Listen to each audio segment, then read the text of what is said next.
Hello Hindi medium academy में आप सभी का स्वागत है। मैं हूं अरुण कुमार यादव और आज इस वीडियो में हम देखने वाले गणित कक्षा 9 की एनसीईआरटी प्रश्नावली 8.2 का प्रश्न 5। ये जो प्रश्न है काफ़ी बच्चों को डराता है, काफ़ी बच्चों को इसमें बहुत सारी दिक्कतें लगती हैं, बट ऐसा कुछ है नहीं। ठीक है, बहुत ही आसानी से मैं आपको ये समझा दूंगा, बस आपको ध्यान से वीडियो देखनी है। पहले इस प्रश्न को समझ लेते हैं। देखो क्या बोला गया इस प्रश्न में, एक समांतर चतुर्भुज एबीसीडी में ई और एफ क्रमशः भुजाओं ए बी और सी डी के मध्य बिंदु हैं। जो मैंने पढ़ा जरा फिगर से देखो, यहाँ बोल रहे हैं ए बी सी डी, ये क्या है? ये है एक समांतर चतुर्भुज। इस समांतर चतुर्भुज में जो ई है ये ए बी का मध्य बिंदु है और जो एफ है ये सी डी का मध्य बिंदु है। तो यहाँ तक तो समझ में आ गया। इसके बाद क्या बोला गया? इसके बाद बोला गया दर्शाइए कि रेखाखंड ए एफ और ई सी विकर्ण बी डी को समत्रिभाजित करते हैं। किसको समत्रिभाजित करते हैं? विकर्ण बीडी को। कहां पे है विकर्ण बीडी? ये रहा। इसको समत्रिभाजित करना क्या मतलब एएफ और ईसी चाकू का काम कर रहे हैं, इसको काट दे रहे हैं। जैसे एएफ ने इसको ऐसे मारा, यहां से कट गया, ये किस पॉइंट पे? पी पे। और ईसी ने इसको फिर से ऐसे काटा, किस पॉइंट पे? क्यू पॉइंट पे। कितने टुकड़े हुए इसके? 3 टुकड़े। कौन कौन सा? पहला टुकड़ा देखो ये रहा, दूसरा टुकड़ा ये रहा, तीसरा टुकड़ा ये रहा। 3 भाग हो गए। अब अगर हम ये दिखा दें कि ये तीनों भाग समान है, मतलब ये समत्रिभाजित हो गया, समान 3 भागों में बट गया। मतलब हमें ये दिखाना है कि डीपी बराबर है पी क्यू बराबर है बी क्यू। ठीक है, ये चीज हमें करनी है। कैसे कर पाएंगे उसकी बात बाद में करेंगे, पहले जो हमें दिया है और जो हमें सिद्ध करना है वो लिखना होता है भाई, है ना। इसके भी नंबर होते हैं। तो मैंने लिख दिया है समांतर चतुर्भुज एबीसीडी में ई ए बी का मध्य बिंदु है, एफ सी डी का मध्य बिंदु है, मतलब जो चीज कहानी थी वहां लिख दी। सिद्ध क्या करना है? एएफ और ईसी बीडी को समत्रिभाजित करते हैं। कैसे सिद्ध करेंगे आगे देखते हैं यहाँ पे। ठीक है ना, वहां जगह नहीं तो यहाँ देखते हैं उपत्ति में। ठीक है, यहाँ क्या लिखेंगे? उपत्ति। देखो अगर मैं डायरेक्ट यहाँ पे सीधा लिखना चालू कर दूं कि भाई ऐसे ऐसे किया, ऐसे ऐसे किया, सॉल्व हो गया, तो रटने वाली बात रही आपके लिए, है ना। अब आपको ये भी तो सोचना होता है कि यार पता कैसे लग रहा है सामने वाले को कि कैसे कर रहे हैं, या फिर हमें कैसे पता लगेगा कि हम शुरुआत कैसे करें। तो इसके लिए आपने एक प्रमेय पढ़ी हुई है, मध्य बिंदु प्रमेय का विलोम। समझा देता हूं पहले, अगर आपको याद नहीं है तो। ठीक है, देखो अगर आपको ये प्रमेय याद है, मध्य बिंदु प्रमेय का विलोम क्या कहती थी कि अगर त्रिभुज की किसी एक भुजा का मध्य बिंदु अपने को पता है, इस मध्य बिंदु से हम त्रिभुज की दूसरी भुजा के समांतर कोई रेखा या रेखाखंड खींचे।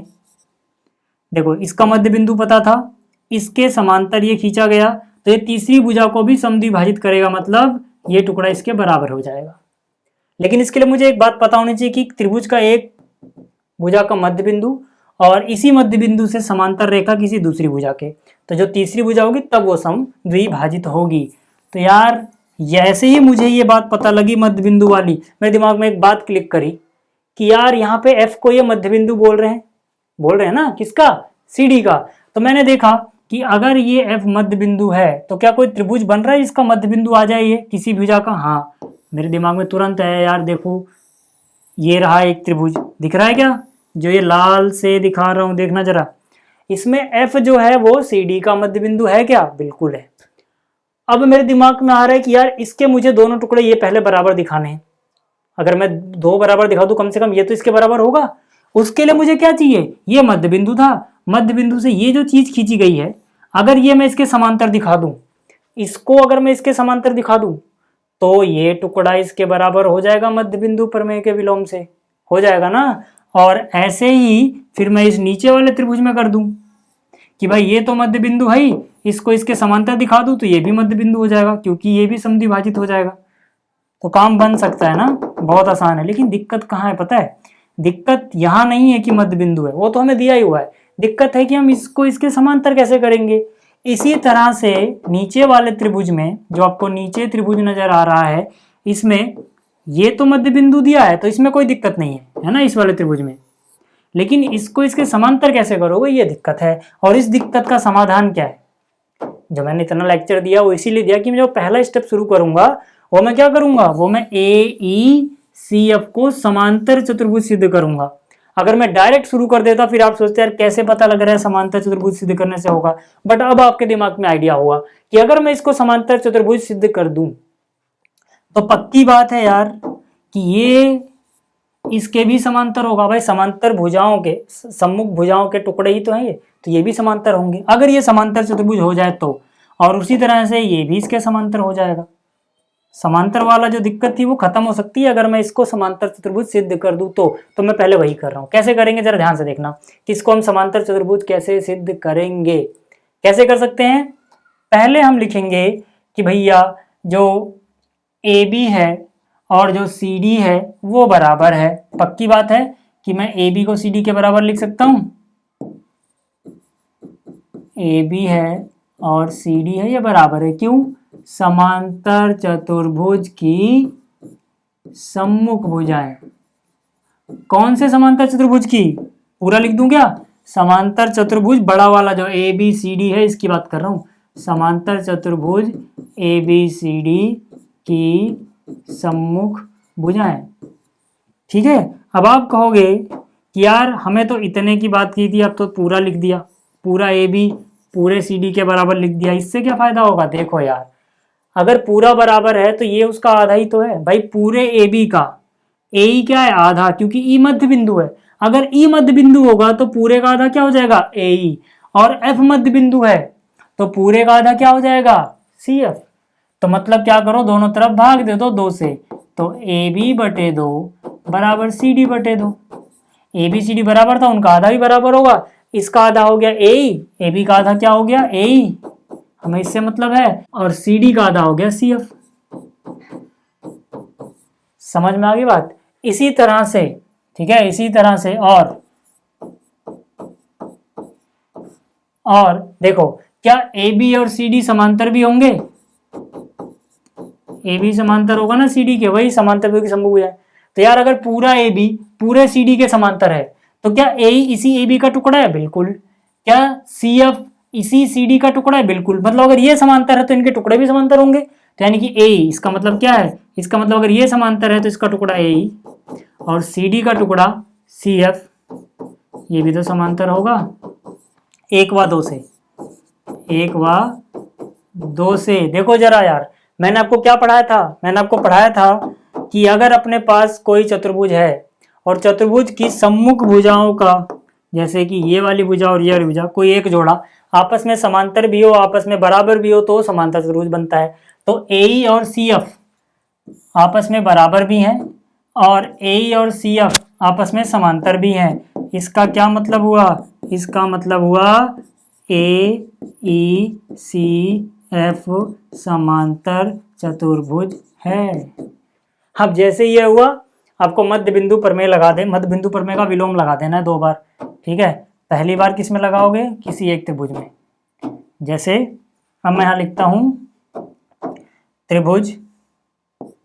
त्रिभुज DCQ में, DCQ में। ठीक है, DCQ दिख रहा है ना आपको? फिर से हाईलाइट कर रहा हूं भाई, ताकि सब कुछ समझ में आए, थोड़ा भी कंफ्यूजन ना रहे। इस त्रिभुज में F जो है वो मध्य बिंदु है। F किसका मध्य बिंदु है? CD का मध्य बिंदु है। CD का मध्य बिंदु है, दिया है, लिख लेना। ठीक है, इसके अलावा और क्या? FPCQ के समांतर है। FP समांतर है CQ के। अच्छा, ये समांतर क्यों हुआ? क्योंकि फिर से समझ लो, क्योंकि ये पूरा समांतर चतुर्भुज था। अभी हमने सिद्ध किया है। तो भैया समांतर त्रिभुज की ये पूरी भुजा इस पूरे के समांतर होगी, तो उसी का तो टुकड़ा है FP और CQ, है ना? तो कारण में आप सीधा सीधा बस इतना लिख दो, बस आप इतना लिख दो कि AECF एक समांतर चतुर्भुज है। AECF समांतर चतुर्भुज है। तो अगर ये समांतर चतुर्भुज होगा तो उसके सामने सम्मुख भुजाओं के टुकड़े भी समांतर ही होंगे। समझ में आ गई बात? इसी तरह से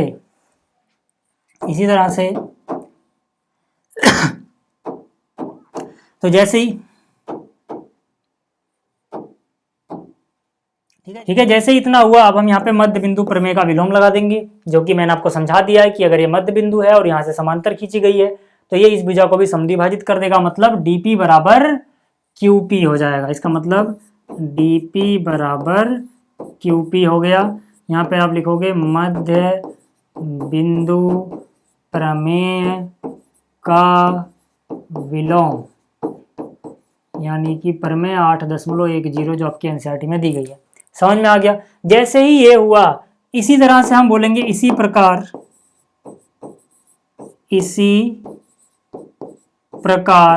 त्रिभुज ए बी पी में, ठीक है। कौन से त्रिभुज की बात कर रहा हूँ जरा ध्यान से देखना, इसको मैं यहाँ से डिलीट कर देता हूँ। मैं अब बात कर रहा हूँ इसी तरह से त्रिभुज ए बी पी में। बिल्कुल सेम स्टेप होंगे, जैसे ऊपर वाले में यहाँ पे मध्य बिंदु था, ऐसे नीचे वाले में यहाँ पे मध्य बिंदु है। ऊपर वाले में इसको इसके समांतर किया था, तो नीचे वाले में इसको इसके समांतर करेंगे। सब कुछ सेम स्टेप है ना, तो 2 बार नहीं करना होता, सीधा लिखोगे इसी प्रकार और रिजल्ट लिख दोगे, है ना। इसी प्रकार हमें इसमें क्या रिजल्ट मिल जाएगा कि बी क्यू जो है